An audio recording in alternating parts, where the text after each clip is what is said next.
Bilaspur station, जहां रात होते ही यह स्टेशन सुनसान हो जाता है। लोग बोलते हैं कि इस स्टेशन में रात को भूतों की ट्रेन चलती है, जहां कई लोगों की मौत हो चुकी है। आज से लगभग 10 साल पहले की बात है। महेश, जिसका बिलासपुर स्टेशन में नई पोस्टिंग हुई थी। अरे यार, अभी तक कोई ऑन्टो नहीं दिख रहा। रात के 9 बज चुके हैं और आज तो पहली ड्यूटी पर पहुंचना भी जरूरी है। अब क्या करूं? अगर और देर हुई तो स्टेशन तक पहुंचने में भी दिक्कत हो जाएगी। समझ नहीं आ रहा, निकल जाऊं या थोड़ी देर और रुकूं। तभी सामने से एक ऑटो आता दिखा। उसकी हेडलाइट की रोशनी धुंध को चीरती हुई महेश के चेहरे पर पड़ी। महेश ने तुरंत सड़क किनारे कदम रोक दिए। दिल की धड़कन थोड़ी तेज हो गई। उसने सोचा, शुक्र है कोई तो आया। महेश हाथ मारकर उसे रोकता है। ऑटो वाला गाड़ी रोकता है। बाबूजी, कहाँ जाना है आपको? मुझे बिलासपुर स्टेशन छोड़ दो। अच्छा, बैठ जाइए। ऑटो चलने लगता है। अच्छा हुआ काका, आप आ गए, वरना मुझे तो पैदल ही जाना पड़ जाता। रास्ता घने जंगल से होकर जा रहा था, क्योंकि बिलासपुर स्टेशन जंगल के किनारे ही था। थोड़ी देर बाद ऑटो वाला बोला, बाबूजी, आपसे एक बात बोलूं? हाँ काका, बोलिए ना।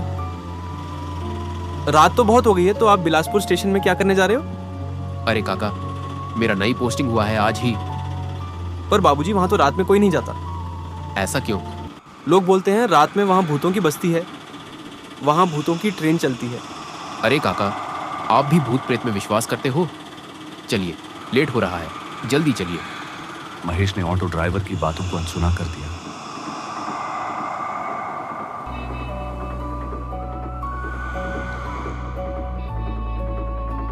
अरे रुकिए जरा, कहानी अभी बाकी है। पर अगर अब तक मजा आया हो तो चैनल को सब्सक्राइब कर दीजिए, ताकि जब अगला डरावना मोड आए आप उसे सबसे पहले देख सकें। तेज हवा की सरसराहट से पेड़ हिल रहे थे। सूखी पत्तियां जमीन पर गिरकर अजीब सी आवाजें कर रही थी। रास्ता बिल्कुल सुनसान था। चारों तरफ सन्नाटा पसरा हुआ। बीच बीच में बस उल्लू की डरावनी आवाज गूंजती, मानो अंधेरे को और गहरा बना रही हो।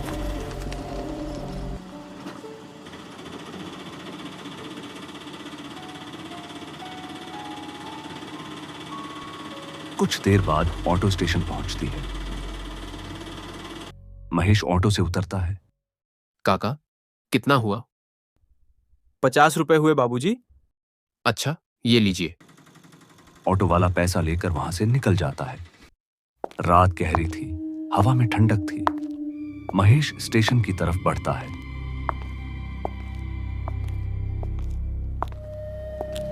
वहां चारों तरफ सन्नाटा था।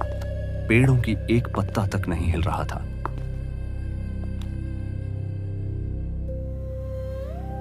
महेश ने चारों ओर देखा। प्लेटफॉर्म सुनसान पड़ा था। महेश ने आवाज लगाई कि कोई है यहाँ? किसी की आवाज तक नहीं आ रही थी। पूरा स्टेशन जैसे सिसक रहा हो।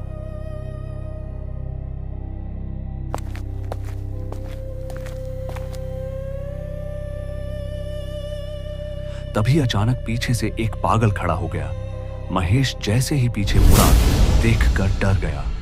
पागल जोर जोर से हंसने लगा।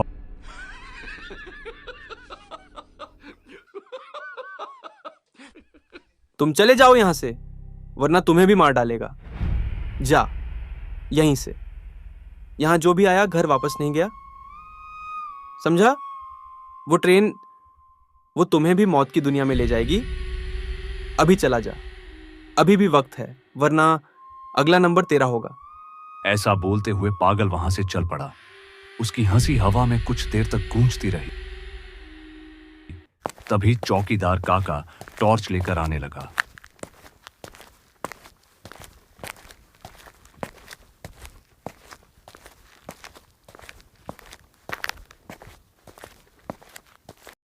कौन हो बेटा? इतनी रात में यहां क्या कर रहे हो? काका, मैं महेश हूं। आज ही मेरी बिलासपुर स्टेशन पर नई पोस्टिंग हुई है। आज पहला दिन है। सोचा आपसे मिलकर बात कर लूं। पर यहाँ रात में कोई नहीं रुकता, न अफसर न कर्मचारी। ऐसा क्यों काका? क्योंकि करीब 1:10 पर मुर्दों की ट्रेन आती है। मुर्दों की ट्रेन मतलब? कई साल पहले प्लेटफॉर्म नंबर 2 में ट्रेन दुर्घटना हुई थी और अब वह ट्रेन रात में इसी समय पर लौट आती है। अगर कोई उस ट्रेन में बैठ जाता है तो कोई जिंदा नहीं आता। वह ट्रेन अपने साथ नर्क की दुनिया में ले जाती है। ये सब बनावटी कहानी है काका। आप मुझे डराने की कोशिश कर रहे हो ना? मत कीजिए, मैं नियम से ड्यूटी करूंगा। महेश काका की बातों को अनसुना करता है और कैबिन की ओर चला जाता है और ऑफिस में बैठ जाता है। तुमने मेरी बातों का विश्वास नहीं किया। मैं भी तुम्हारी तरह विश्वास नहीं करता था और फिर मैं भी उसी ट्रेन में।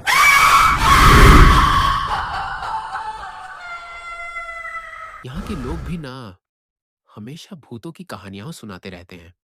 लगता है सब पागल हो गए हैं या फिर मुझे डराने की कोशिश में लगे हैं। हाँ, पर मैं डरने वालों में से नहीं हूं। स्टेशन पर घना सन्नाटा पसरा हुआ था। दूर दूर तक कोई दिखाई नहीं दे रहा था। सिर्फ हवा की सूं सूं आवाज जो पुराने प्लेटफॉर्म की टूटी दीवारों से टकरा रही थी। लोहे की पटरी पर जंग जमी हुई थी, जैसे सालों से कोई ट्रेन यहां आई ही ना हो। महेश सोच में डूबा हुआ था। क्या काका ने जो बोला वो सच हो सकता है क्या? मैं भी ना कैसी कैसी बातें सोचता रहता हूं। तभी अचानक एक सीटी की आवाज आई।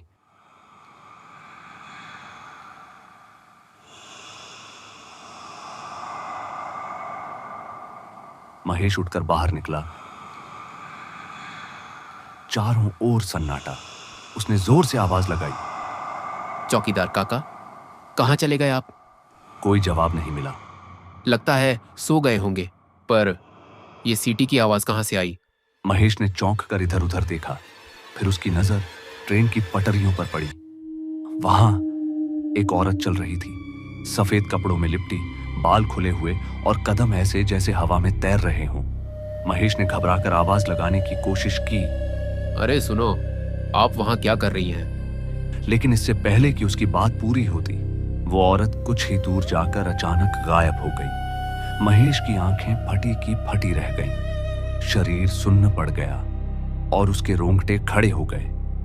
उस पल उसे जरा भी अंदाजा नहीं था कि ये तो बस उसकी मौत की कहानी की शुरुआत थी। महेश बड़बड़ाया और कैबिन की ओर बढ़ गया। जब महेश ने अपनी नजर घड़ी की ओर घुमाई तो देखा करीब 1 बजने वाला था। थकान के मारे उसकी आंखें भारी हो चुकी थीं। ऑफिस में बैठा बैठा कब नींद लग गई उसे खुद भी पता नहीं चला। तभी ट्रेन की आवाज उसके कानों में पड़ी। पहियों की खटर पटर, लोहे की हल्की झंकार। कुछ देर बाद महेश झटके से जाग गया। उसने उन्नींदी आंखों से खिड़की के बाहर झांका। प्लेटफॉर्म नंबर 2 से एक ट्रेन धीरे धीरे आती दिखी। वो हैरान होकर फिर घड़ी की तरफ देखता है। अब 1:10 हो चुके थे। अरे, इस समय तो किसी ट्रेन का टाइम नहीं है। फिर ये कौन सी ट्रेन है? जरा पास जाकर देखता हूं। लेकिन महेश को जरा भी अंदाजा नहीं था। जो ट्रेन अब उसकी ओर बढ़ रही थी वो किसी यात्रियों की ट्रेन नहीं थी। वो थी भूतों की ट्रेन। महेश चौंक गया। वो प्लेटफॉर्म की ओर बढ़ा। ट्रेन के डिब्बे बिल्कुल खाली लग रहे थे। न कोई यात्री, न कोई आवाज, सिर्फ हवा में एक अजीब ठंडक थी। महेश धीरे धीरे ट्रेन के करीब गया और खिड़की से अंदर झांका। डिब्बे में घुप अंधेरा था। महेश की सांस रुक गई, दिल की धड़कन तेज हो गई और अगले ही पल वो ट्रेन उसकी जिंदगी का सबसे बड़ा खौफनाक सच बनने वाली थी। तभी अचानक किसी महिला की चीख सुनाई दी। ये किसकी चीख है? लगता है कोई परेशानी में है। महेश चौंक गया। वो बिना कुछ सोचे समझे डिब्बे में चढ़ गया। अंदर अंधेरा था, हवा बंद और एक अजीब सी सीलन की गंध। महेश ने डिब्बे की बत्ती जलाई। तभी उसने देखा कि एक औरत पीछे मुंह किए बैठी थी। महेश ने डरते हुए पूछा, क्या हुआ बहन जी, आप कौन हैं? अचानक वो औरत धीरे धीरे खड़ी हुई और मुंडी उसकी तरफ घुमाई। उसका चेहरा देखकर महेश की रूह कांप गई। आंखें लाल, चेहरा सड़ा हुआ और मुंह से ठंडी भाप निकल रही थी। तुम कौन हो? तुमने यहाँ आकर बहुत बड़ी गलती की है। अब तुम भी नहीं बचोगे।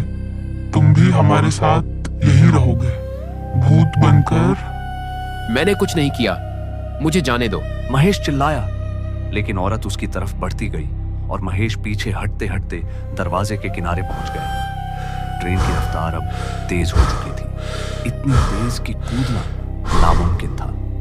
औरत ने एक जोरदार झटका दिया। महेश चीखता हुआ गिरा। वो जमीन पर गिरा और वहीं उसकी मौत हो गई।